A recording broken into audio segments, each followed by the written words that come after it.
Hello, fabulous people! Today we are going to learn how to make date paste. And date paste can be used for a lot of different things. For your jam on your toast, for flavoring your food, for putting sugar into your almond milk kefir or coconut milk kefir or any nut kefir that you shall be making, to just spice it up a little bit, kind of have a spoonful of some yummy potassium instead of eating a date. Multiple things you can do with date paste. So I'm going to get started. First thing that we want to do is we want to pit the dates. Okay, so dates have this little thing inside of them that kind of looks like a nut, that looks like a bug. It's definitely weird, but that is the date paste pit. Or the date paste pit. No, that is the date pit. And we want to take that out of each date. So that's what we're going to do right now. And I'm just going to set it aside here. And we want to go through each date and take out the pit. Sometimes it's a little bit tough, but we definitely do not want to eat the pit. It is hard and it looks kind of like a bug. Yeah. I've never actually got a bug. There have always been pits, thank goodness.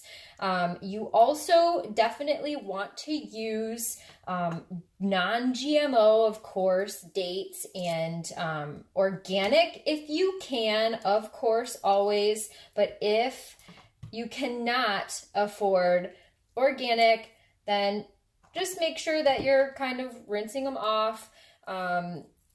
And yeah, so of course the first thing that we're going to need is dates. And you can buy dates pitted too. I've never done that before. I've just always wanted to make sure that they were the ones that were the real with the pits.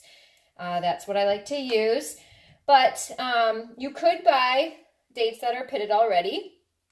What else you will need is a bowl or something to soak your dates in overnight, so something that can hold water. I use both the glass bowl and this plastic piece that they are in. I soak it in both so they get a fair amount of water. There's only a couple of directions. Pit your dates and then put enough water in so the dates are just covered with water. You don't want too much water because it will be too soupy of a paste, and you don't want that either. I don't really know what that is, so we're just going to take that.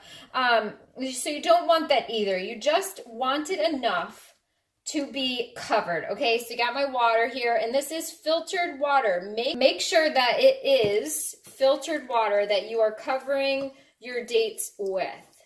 Yes, your hands are gooey, but it comes right off. Okay, so just enough to cover the dates. Now, they're not all the way covered, just barely covered, okay? That's how much water you need. We're just gonna pour the rest in this guy, kind of shift them around, and that is good. So I would say a whole glass of water you would need for this many dates. For this one, I'm just going to simply put this cover back on. And then for the glass bowl, I like to cover my things with wax paper instead of plastic wrap. Plastic wrap isn't always the best. And then I just kind of throw a rubber band over it, and I'm going to leave this on the counter overnight. So pit your dates, put enough water to cover them, and soak them overnight. And then blend it up in the morning, and you will have date paste. I will be back with you in the morning when we can blend it up and show you exactly what date paste looks like. Our dates have soaked overnight. I'm going to uncover them and see how the water has kind of absorbed into the dates, and they're bigger, they're definitely squishier. All we have to do is throw them into our blender.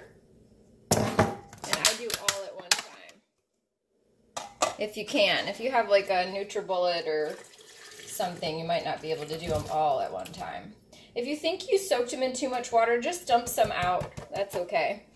And just blend long enough for it to be smooth.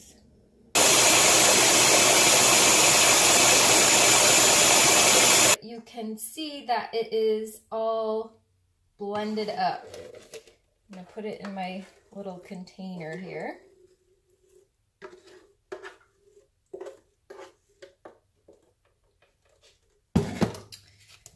All right, and here is our finished date paste. You can see the consistency of it. It is very pasty. And that, my friends, is how you make date paste for your almond milk kefir, your nut, any kind of nut milk kefir, or